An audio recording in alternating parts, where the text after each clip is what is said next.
8 expert tips to help you qualify for the Boston Marathon, even if you missed it before.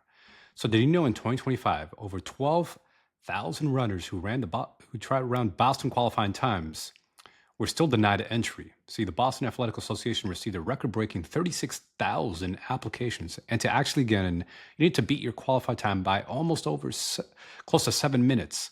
Right? Yep, just meeting the standard isn't enough anymore. And today I'm sharing 8 powerful tips that could be the difference between lacing up your sneakers in Hopkinton or tracking the race from home. So, tip number one: get professional help. See, a lot of beginner runners, recreational runners, they think they could just wing it and then follow these cookie cutter plans. Sure, they may help for like a local race, and maybe a small percentage of people can actually get by with just following generic plans. But getting an expert run coach to work with you one to one isn't just for high schoolers, right? A lot of people think run coaches are just for high schoolers or college athletes. Uh, the thing is, I myself am a run coach and I work with adults one to one. And one of my clients, she crushed a 12-minute PR on the 2024 Chicago Marathon after we revamped her plan because she was following one of these generic plans she found online, thinking, oh, that it would be good enough. But she was getting stuck. She wasn't hitting her time. So some of the things we worked on were just increasing her days of running, right?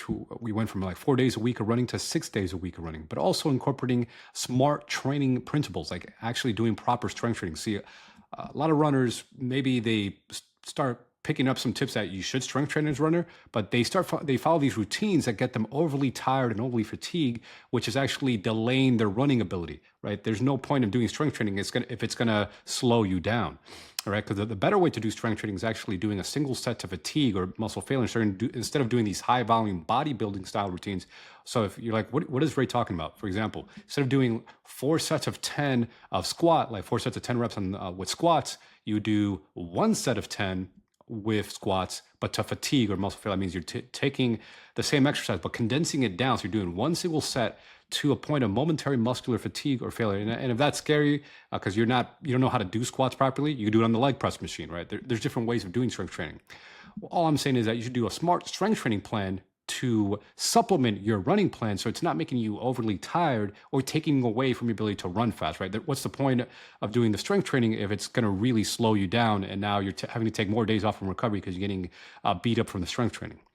The next thing with the running is also, when we talk about smart training, is also making sure you're training with the right intensity or right effort. A lot of runners, they're just running on tired legs all the time because they're not even aware that there's a proper ratio. And that proper ratio so that your legs are recovered between runs is the 80-20 rule. That means 80% of your runs are easy and only 20% should be hard during a training week, right?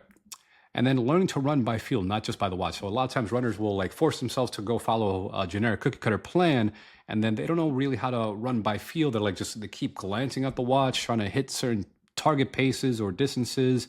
And then working with an expert, like an expert coach, one to one can help you kind of make a strategy and how to problem solve and modify the plan as needed. Maybe different events are going on. Maybe the plan has to be tailored because your recovery is a bit off.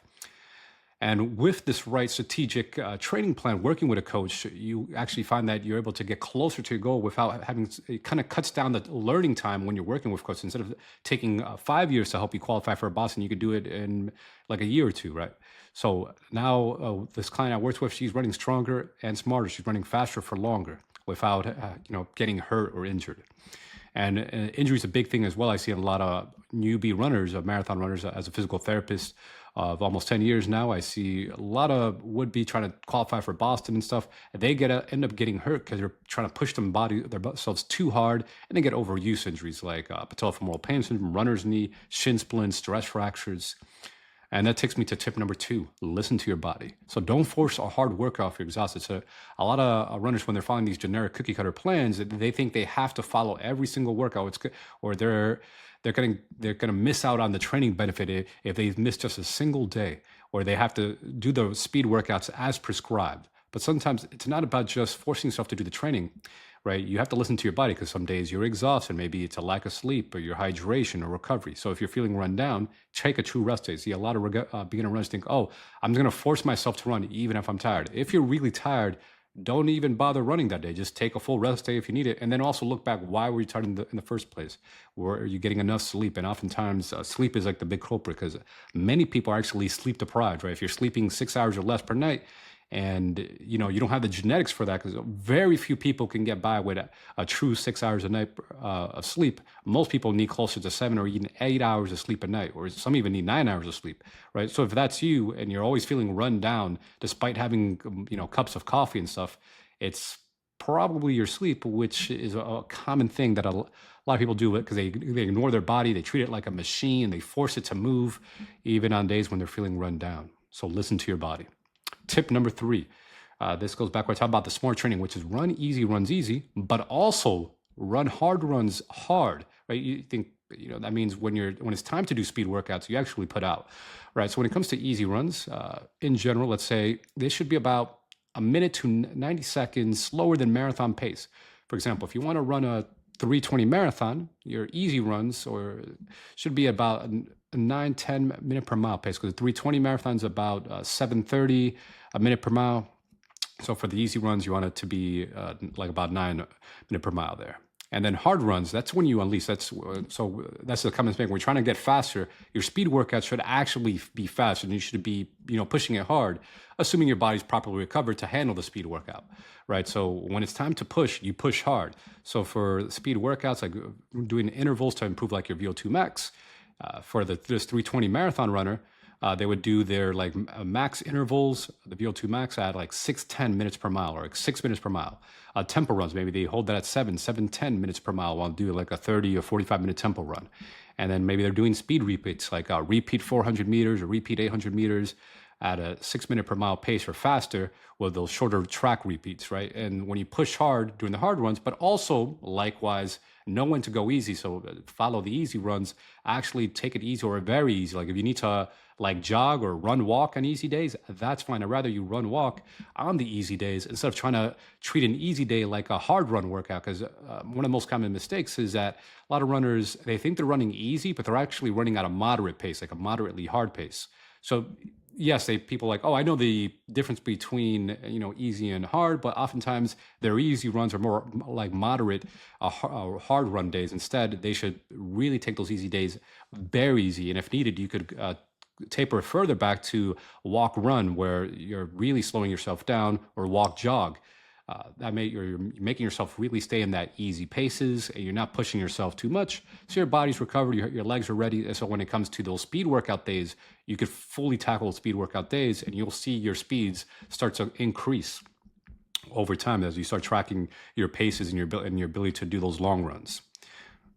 And also another thing when it comes to long runs is do your long runs easy as well. Now, there is a time and place where you could do a portion of the long run at marathon paces. There are different strategies for this, of course, maybe doing the last third of the long run or the last mile of the long run. Again, there's many different strategies, but as a general rule, you also want to do your long runs easy, depending on the phase of training you are in your Boston qualifying marathon training block. Tip number 4. Think positive. So many healthy runners can qualify, right? If you're able-bodied, you don't have any pre-existing health conditions, you can actually qualify for the Boston qualifying time. Even if you're in your 30s, 40s, maybe you've never ran before, you're like 40-year-old runner, it's possible to BQ. It's not about just being born gifted, right? You don't have to be an elite runner running world, record times, right? You don't have to be breaking 2-hour marathons. It's about trusting the process and also committing to the training, right? Committing to making yourself better, not just winging it like, oh, I'll just show up and do some random training plan, then fall off and come back to it. It's about committing to the training. And that might mean committing for like 2 years if needed, right? Especially if you've never run before, and maybe you're a little overweight and maybe you need to drop a little bit of pounds to get to a healthier weight, right? That may be a longer term commitment, but it's definitely doable. It's about training smart, and not hard, not just stubbornly following any random training plan and forcing yourself to run on like heavy, really tired legs. It's training the right way, smart way, also dialing your recovery and nutrition. And many runners miss BQ time for years, And then they eventually finally break through. And this is where I kind of loop it back into working with a coach or run coach to help you one-to-one, so you could shave down that learning time so you see what mistakes you're making, and then really help you dial in your performance so you could get your BQ time in 1 to 2 years instead of taking it 5 years to accomplish. And this is where like thinking positive comes in, and knowing that, hey, you're worth it. You're worth getting a coach to help you. It's a great investment. And if you really want to improve your performance, you want to take it to the next level, and you've been feeling stuck, then by all means, get an expert, get that run coach to help you one-to-one. It is doable. Don't think that, oh, there's only these generic run coaches who do group coaching. I actually recommend doing the one-to-one coaching, because you'll get that personalized support to help you, come to a customized training plan. Because yes, there's multiple options. You may see these run groups, and there's nothing wrong with doing them for like social reasons. But oftentimes I find you're not getting that one-to-one personalized attention that you would get when you're really working one-to-one with a run coach. Tip number 5, hydrate like a pro. So even just a 1 to 2% drop in your hydration can wreak havoc on your endurance and even your brain cognitive function. So the daily goal is to drink about 96 to 128 ounces of water, right? So we're looking at almost like 3 to 4 liters of water per day. So that may be like a liter of water during the morning, another liter of water in the afternoon, all right? Or you could also do it like a workout. So if you're doing a workout, maybe you do it's a 1 hour workout, do like 32 ounces during your workouts. And then right after. But at the end of the day, you want to consume enough fluids or water so you're not dehydrated, because many runners are not even aware they're actually dehydrated. And if you're particularly training hard, adding electrolyte mixes to your water can really help avoiding with fatigue and cramping. So there's a lot of different electrolyte mixes out there. I'm sure you heard all these different brands. And you could even, if you want to go do it yourself option, just getting sea salt, mineral sea salts, and adding a quarter teaspoon of that to the water, adding a squeeze of lemonade, and making your own electrolyte mix, or doing coconut water. Coconut water is also a natural kind of source of electrolytes as well. But regardless, you want to hydrate and not just leave it till the last minute, like, oh, I'm just going to hydrate during the run. No, you want to also leading up to your runs. And then every day you should just be properly hydrated. It's just going to help you perform better, both in and out of running. Tip number 6, prioritize protein. Right? So a lot of runners just focus on carbs, right? Because, hey, you're training for a marathon, you need carbs. And yes, carbs are important, but without enough protein, you'll struggle to build strength, recover, and stay lean, right? Because protein is going to help your muscles and your joints and ligaments actually recover, so you're not getting injured so easily. See, a lot of runners, when they train hard, especially training for like a marathon, they're oftentimes breaking down their body. And what ends up happening, they actually may have lower bone density just because their body's not building back up enough, again, because they're not getting enough protein. So to help build up your tissue, so when you break them down, you're able to build them back up again, because protein's like the building blocks of the body. Make sure you eat enough protein, which is about 0.65 to 1 gram of protein per pound of body weight. So if, for example, you're a 150-pound runner, that's anywhere from 100 to 150 grams of protein per day. So a simple tip is just add about a palm-sized serving of protein to every meal, right? So if you eat 3 meals a day, a palm is about 20 grams or so, and you may have to eat 2 palms depending on your body size and what are your goals you're trying to achieve. And you may even have to supplement. Maybe you have to get like a protein powder or protein bar, so you can get closer to your target protein needs for the day. This is the one macronutrient I really recommend prioritizing. Yes, carbs are important, but protein is something that a lot of runners miss, a lot of marathoners, and then they're kind of wondering why they're all sluggish and they're getting hurt all the time, because they just don't have enough building blocks in their body to help them recover between those run workouts. Tip number 7. So then when it comes to carbs, I'm a big fan of strategic carb loading. So you may have heard eat some pasta the day before the race. But I recommend true carb loading based on science, and not just guessing, I'm just going to eat a random bowl of pasta the day before a Boston qualifying marathon. What you want to do is at least 1 or 2 days before the race, eat 4.5 to 5 grams of carbs per pound of body weight per day. For example, if you're that 150-pound runner, that's about 675 to 825 grams of carbs daily. And to make room for that, you may have to temporarily reduce some of the fats and protein, but you'll need an additional anywhere from 6 to 12 cupped handful of carbohydrates per day. And this is where you will eat maybe more of those simple carbs. Maybe you'll have a couple more bagels, some bowls of cereal, oatmeal, You could have the pasta, but have enough pasta that actually meets your carb requirements when you're doing carb loading the right way. So I recommend at least 2 days prior to your marathon, BQ marathon qualifier race that you carb load, so now you have enough fuel so you could actually hit that BQ time. Next, tip number 8, master race day fueling. So when it comes to the actual marathon itself, you want to feel like a champion. The day before, some people notice that they got GI discomfort, right? They have to go run to the porta potty because they're about to crap their pants. So what you want to do is actually have your biggest meal at lunch versus dinner. So I'm actually a big fan of time restricted eating, where you actually have certain time blocks where you eat during the day. Just don't have random hours of the day, where especially not having a big dinner right before we go to bed, and then you have a marathon that's like 7 in the morning, and now sure you maybe gone to the bathroom, but now your stomach is still kind of upset and maybe still carrying. You still have to have another bowel movement, and now you have to run to the porta potty because you did some carb loading, and now you have to run to the porta potty and interfering with your BQ time. So what you want to do is I recommend having the biggest meal, especially leading up to the race. Now, you could still do the classic breakfast, lunch, or dinner, but instead of having dinner being the biggest meal, have lunch be your biggest meal, not dinner. And this will help you avoid those GI issues, especially when you have like a morning marathon. So then during the marathon itself, you want to eat enough carbs. You want to fuel up enough so you're not hitting the wall. So a common thing that happens to a lot of marathon runners around the 20-mile mark is where they hit the wall, called bonking, where the body just runs out of fuel and they force to slow down completely as they have to like rely on their body's internal fat storage for energy because they just ran out of carbs or glycogen stores in the body. So what you can do to avoid that, to keep like that blood sugar stores adequate in your body, is actually fuel up for anywhere from like 60 to 90 grams of carbs per hour. Some run coach experts actually recommend 75 to 90 grams. I know the classic recommendations used to be 30 to 60 grams, but I found that a lot of people actually do better with the higher carbs, especially when they're really pushing, trying to race. It's like a BQ qualifying race where they're really pushing hard. You're going to need more carbs because it's a really intense effort. So you also want to make sure you hydrate as well during the race as well. So every hour, so again, we're talking about 60 to 90 grams of carbs every hour, and then 16 to 24 ounces of fluids per hour as well. So you're also making sure you're drinking enough fluids every hour. That means you may have to carry it. And oftentimes, most qualifying races, they have water stations. So you're strategic about your water intake as well. Maybe grab a cup or two, depending on how much fluids you need.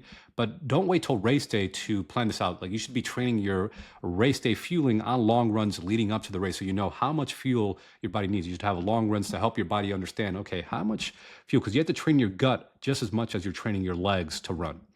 And then electrolytes or sodium. So making sure when you're hydrating, you're also having enough electrolytes per hour. So it's anywhere from 300 to 600 milligrams of sodium per hour. So now many gel packets have sodium built into it or electrolytes built into it, but check the ingredients labels to just verify that they do.